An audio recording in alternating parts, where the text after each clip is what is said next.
En este video voy a hablar del Renacimiento y el Manierismo del libro de Historia de Arte de Gombrich.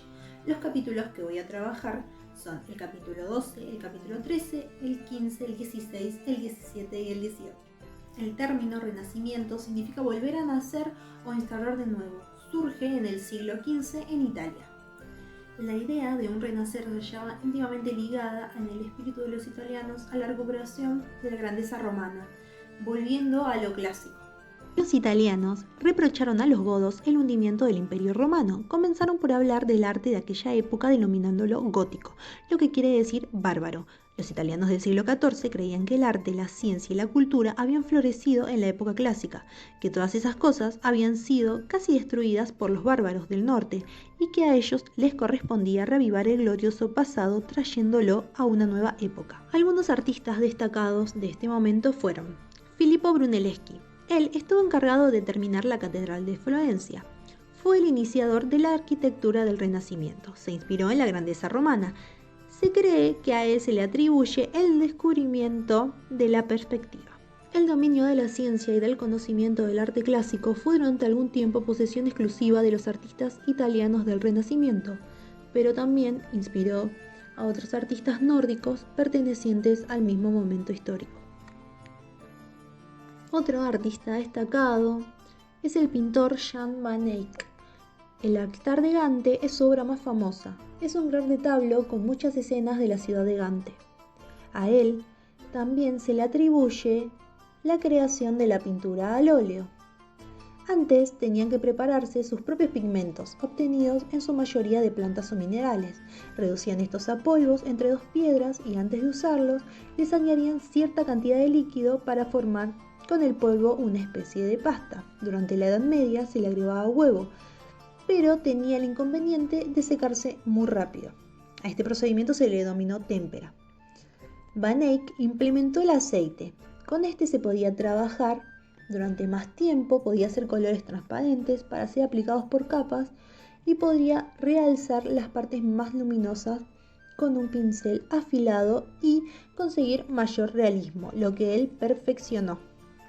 La ruptura con el medioevo durante el siglo XV se dio cuando pintores y patrocinadores quedaban fascinados por la idea de que el arte no solo podía servir para plasmar temas sagrados, sino también para reflejar un fragmento del mundo real.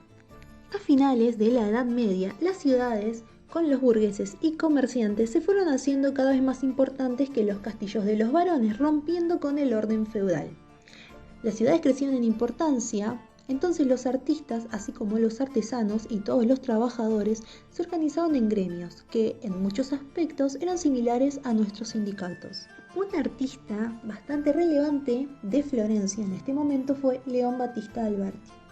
Él diseñó un edificio corriente de 3 pisos, pero lo que hizo, que no se hacía hasta el momento en edificios comunes, fue traducir un diseño gótico a unas formas clásicas, suavizando el arco apuntado y utilizando los elementos del orden clásico en un contexto tradicional. Adaptó este nuevo proyecto a una tradición antigua. Otros artistas destacados fueron Lorenzo Ghiberti, Fra Angelico, Paolo Uccello y Piero della Francesca. Un problema que tuvieron que resolver los artistas florentinos del siglo XV fue la complejización de la perspectiva. Se buscaba una mayor armonía y no rigidez. Sandro Botticelli, con el nacimiento de Venus, logró un esquema completamente armónico. Las figuras no están dibujadas a la perfección, pero no son rígidas. La Venus es tan hermosa que no observamos su desproporción. El siglo XV en el norte. La diferencia más marcada es la arquitectura. En el norte siguieron desarrollando el gótico durante un siglo más. El Palacio de Justicia de Rouen es un ejemplo de la última fase del gótico francés.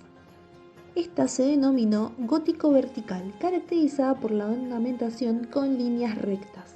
La práctica del arte continuó siendo cosa de uso y de costumbre, más que de ciencia, ignorando el uso de la perspectiva, la anatomía científica o la matemática. Algunos artistas destacados fueron Stefan Lochner, Jean Fouquet, Roger van der Weyden. El siglo XVI, mejor conocido como Quinquecento, fue el periodo más famoso del arte italiano. En él surgieron artistas como Miguel Ángel, Rafaelo y Da Vinci. Los artistas dejan de ser vistos como simples artesanos como lo eran en la Edad Media, ahora gozan de ciertos privilegios en la sociedad y las grandes ciudades compiten unas entre otras para asegurarse los servicios de los más grandes artistas. El artista más destacado del siglo XVI fue Leonardo da Vinci. Para él, la misión del artista era explorar el mundo visible. Ante cualquier problema que se enfrentaba, inventaba un experimento para resolverlo. Él nunca publicó sus escritos y muy pocos eran los que conocían la existencia de los mismos. Se dice que él se anticipó a las teorías de Copérnico, que posteriormente pusieron en compromiso a Galileo. Declaraba insistentemente que era él el quien tenía que decidir cuándo podía considerarse una obra concluida, y no la dejaba salir de sus manos si no estaba satisfecho de ella. Por eso son escasas las obras que concluyó.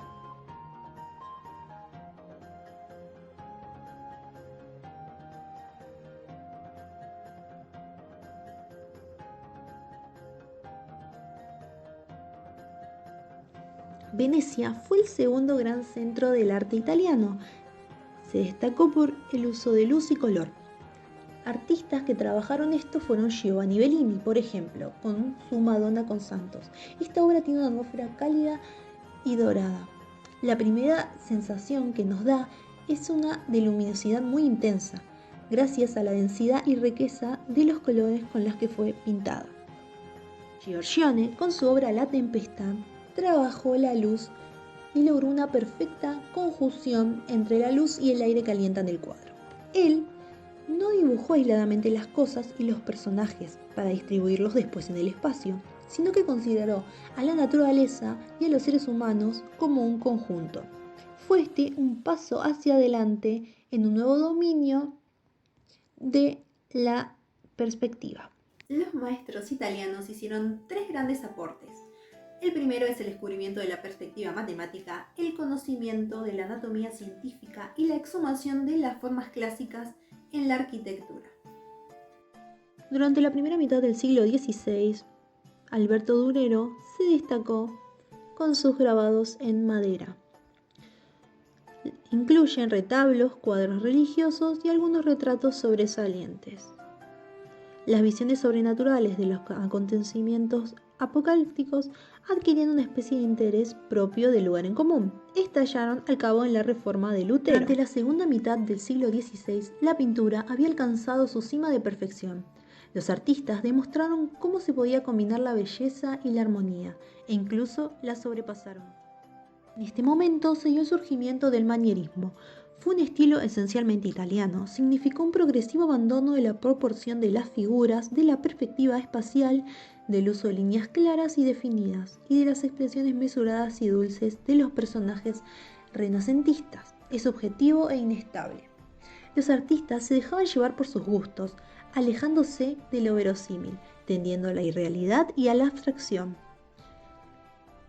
Por último, para finalizar, durante la reforma de Lutero, muchos protestantes pusieron objeciones a los cuadros y estatuas que representaban a los santos en las iglesias, considerándolos signos de la idolatría papal. Todo lo que quedó como fuente de ingresos de los artistas fue la ilustración de libros y la pintura de retratos, lo que sin duda no era suficiente para vivir. Recordemos que la iglesia era un gran mecenas en ese momento.